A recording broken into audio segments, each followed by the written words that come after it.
Because for musicians, I don't think it's difficult to go for something because growing up, we always learned how to go for something.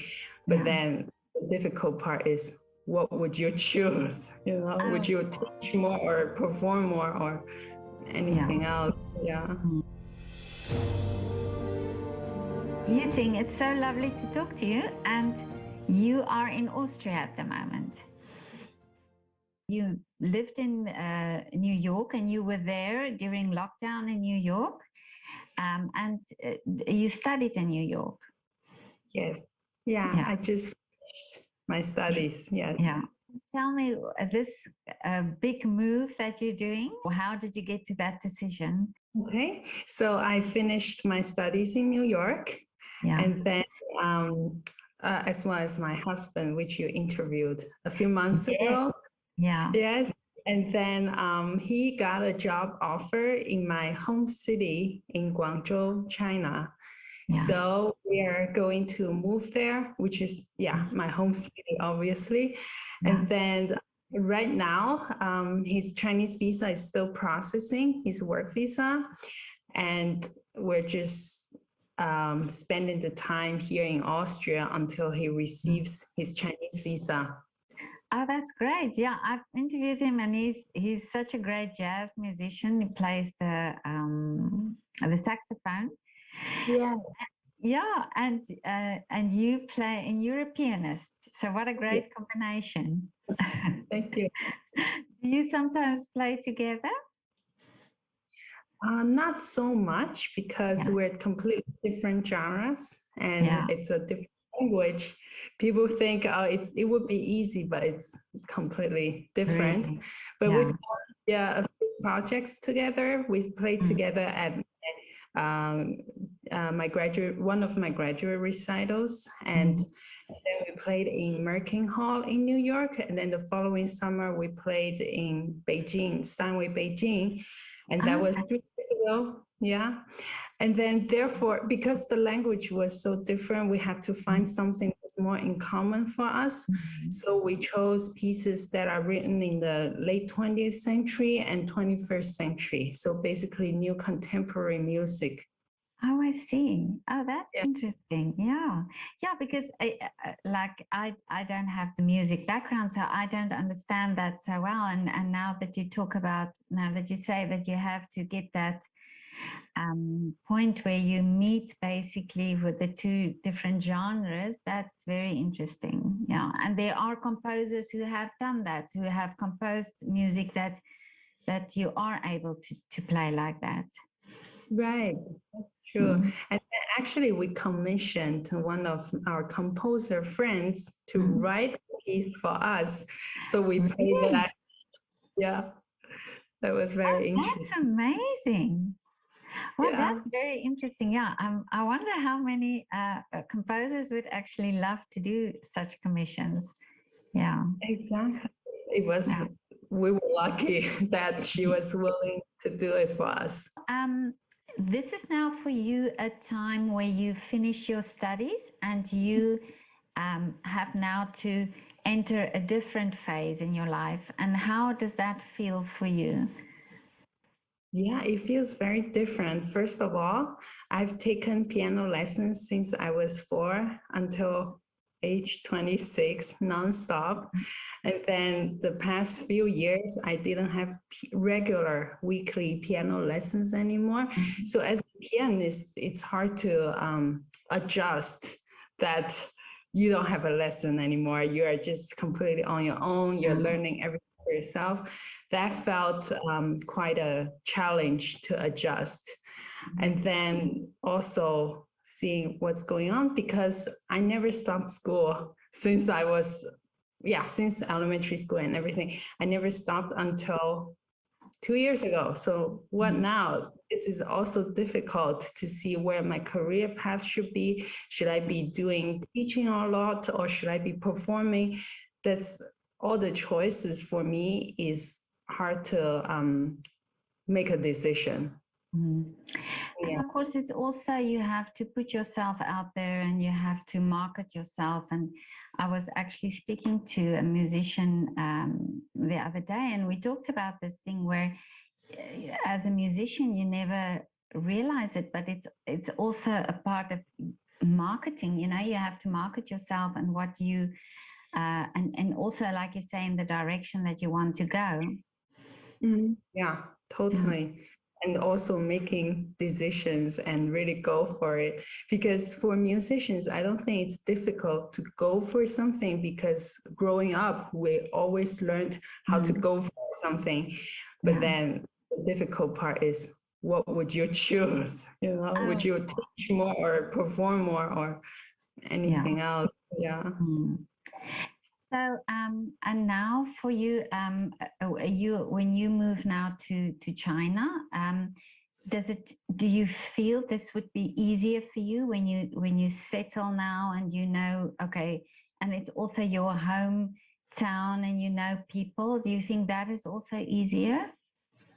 I think on one aspect, that's definitely easier because for the past year with COVID and with graduating, with not knowing what's happening, it was hard for me to settle down, like my mind to really work on anything because all the stress relocating and not knowing what the future would be. But then once I'm home, you're right, I get to see my parents more often, which is great. My friends, and I have some connections there. So it's great for me to work on what I want to work on. But then on the other hand, I would miss the Western way of music marketing, which is quite different because I think in China, yeah, there are a lot of audience, a lot of marketing, but it's different because different worlds and different philosophy of art. So that's something that I would miss, I think. Really? Yeah. In what way is it different? I think it's in China, people are more about more about the success of individuality instead of more focusing on art making for the sake of art making. Yeah, like they want to see, okay, you won how many competitions? This is my beautiful resume, and this is what I can play. This is my technique. But I think outside of China, let's say the westernized countries, Western countries, it's more like making art for the sake of making art, learning things slowly, not to just say, oh, I can play this very fast. I can play this piece already at age 12.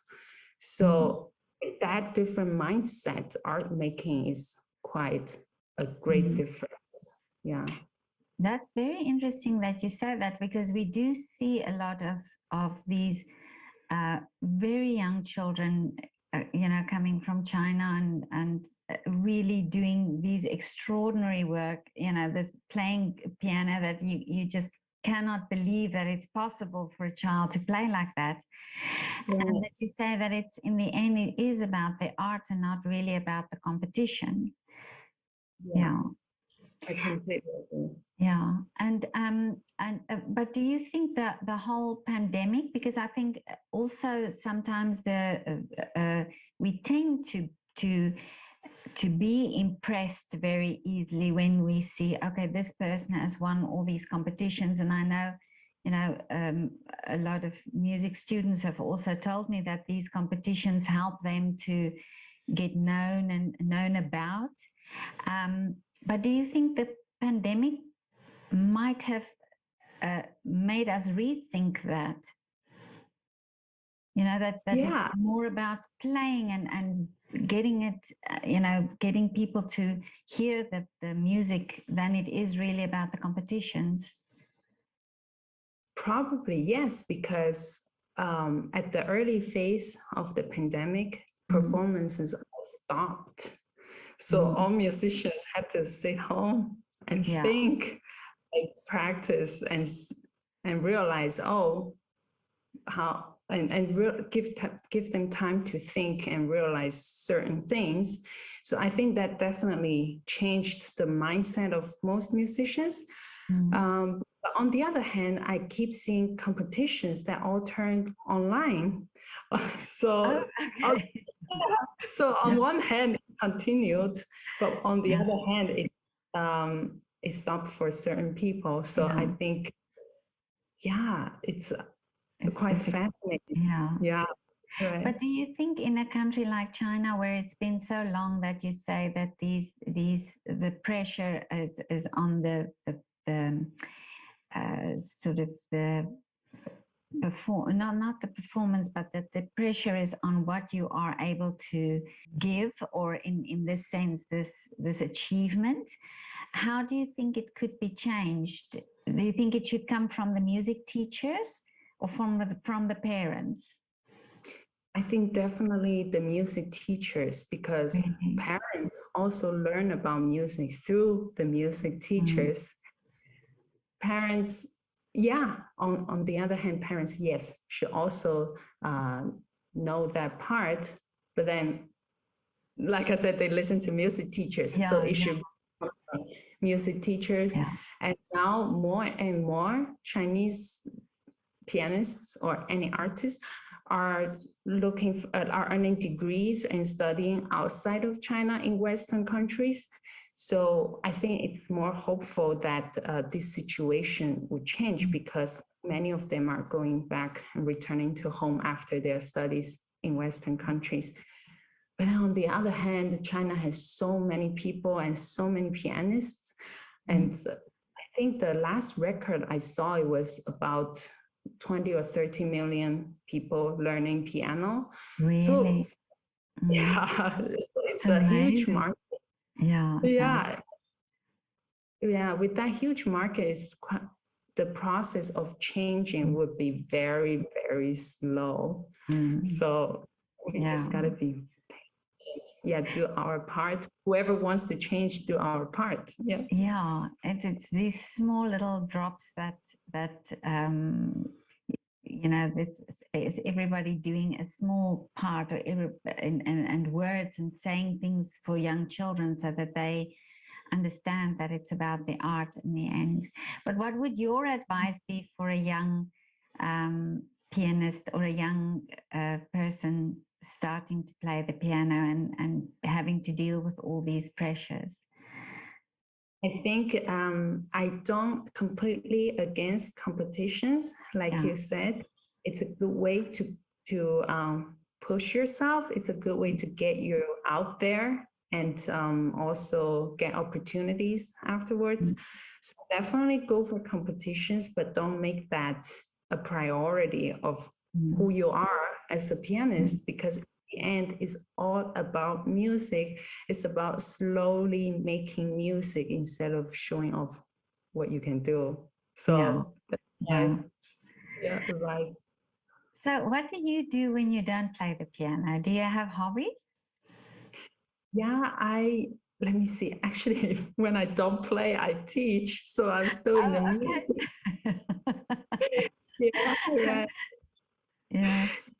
But then I not only teach piano, I teach music history and theory. And music writing. So with all that, that's also my hobby, is to learn about music history. I know that's also music related, but to me, it's very different. So I would say my other hobbies are also music related. I've spoken to a designer, a watch designer, Alexander Shorokov, and he said that even when he's not working, he's constantly, his mind is constantly designing, or he's constantly looking for ideas and so on. So for him, there's not a time where he does something else. It's constantly. So I can understand that if you say that's also part of your hobby and your downtime. So great. But that's lovely. That's because the one influences the other. I think it's that adding to what you are doing. Totally, yeah. Yeah. And it, yeah, adding to each other. Yeah. So definitely, Yeah. yeah. So Yuting, and what is your wish? What would you love to do now? Have you decided? Well, you said you made decisions, but what is the wish for you? I think I definitely want to have my time settled, which will be soon. Yeah. Play more, perform more, and go back into playing. Because when towards the end of my studies, I had to write thesis. I had to take a lot of history and theory related exams that completely took my time away from the piano, and I really miss it. So Really? definitely, yeah, my wish is to play more, perform more, and push myself like I was when I was younger. Oh, okay, yeah. So, is this as a concert pianist? Is that what you would aim to be? Yes, definitely. Yeah. And what is it about the concert pianist that you love so much? I love working towards something and finally present it at the best I could at that moment. And I enjoy expressing myself through music that people will understand me, the composer, and the music better. Yeah. And I just love the feeling of performing when you really know what you're doing, you really know what you're trying to tell through music instead of using words. So I think that's a powerful form of art. Do you study the composer and try to find out what he or she wants to tell through this music? Yeah, definitely. I will look at the background of the piece and also what he did during that time. For example, maybe he just got married, maybe he just broke up, or his parent just passed away, anything like that. So I definitely do that. And I would go online and listen to different versions of famous pianists performing this piece and then choose and then give my own opinion about it, and then in the end make it my own. Oh, okay. Yeah. Oh, that's interesting. And what do you do when it's a newly composed piece? Yeah, that's a very good question because I played quite a lot of that, Really? which I did with my husband, that the commission piece. Yeah. So yeah, just play through it a lot until I understand how it was like as an entirety. And then I give my own interpretation about it. Of course, I talk to the composer too and ask him or ask her or him if that's okay to do a crescendo here, or if that's okay to stretch here or anything. So, but in the end, it's all my own because artists, it's important to have individuality. Do you think it's nice when it's a living composer that you can speak to somebody? Definitely, because what we wish for when we play Beethoven or Bach, you have a reference. What can you do is to read about what other people said about them who knew them, but that source is not always out there. And there's a saying that classical music, like as classical performers, we are slaves of the composer. Some people say that. So it's definitely very helpful and useful to talk to living composers and ask them what they would want, what they were thinking writing about this music, because not all music is very concrete. It's very abstract mostly. So it definitely helps to know what the composer is thinking to perform the piece. Yeah. Well, this is only since I started talking to musicians that I realized this, that it would have been probably for everybody nice to speak to Beethoven and ask him what he was thinking, and yeah. Anything we get to know him from is reading about books and playing his music, but it would be a dream for all of us to talk to him. Yeah. So who is your favorite composer or that you enjoy playing a lot? Okay, so that's a question I get a lot and very difficult for me to answer, because as I grow, as age adds up, I love all composers more and more. Really? Yeah, it's like I'm finally understanding the beauty of each composer more and more. Because as classical musicians, we grew up, classical pianists, we grew up learning every style of music. You have to play Baroque, you have to play classical, have to play romantic, 20th century. So in our music program at school, you always see everyone bringing every genre and composers from different countries. So, but then back then, as a student, talking about almost like 7 years ago, I really loved Prokofiev, because I think his music is very, very harsh. Sometimes the harmonies are harsh in a way that for me very best express myself. But then later on, now I love Bach. I love Bach. I love Chopin and Beethoven, of course, Mozart, Schumann, Brahms. So I love everybody. So you say that it's at the time of your life, certain composers appeal to you, the way that you, that's interesting. Yeah. That's very interesting. Age related, I think. Well, that makes sense, because we do that with music as well. If you think of it, when you listen to music, also certain music appeal to you at certain times in your life, and probably if you play it as well. I haven't thought of that. Yeah, definitely. So age really makes a difference in all artists, I think. Well, this is very interesting, and it's so lovely to talk to you. And I wish you really all the best for when you start your new life in China. And it would be great to see your family, probably, well, not probably, definitely, because I think you haven't seen them in such a long time, have you? Since 2018. No, 2019. Yeah, 19. That's a long time. And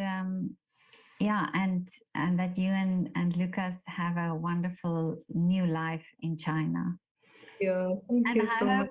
I hope you get another chance to collaborate together and play together, because I think that would be so lovely to hear. Yeah. Will you let me know? I will. Thank you. Okay. Yuting, have a lovely time in Austria. Thank you, Petra. And all the best for you too. All the best to you too. Thank you for your time. Okay. Bye. Bye.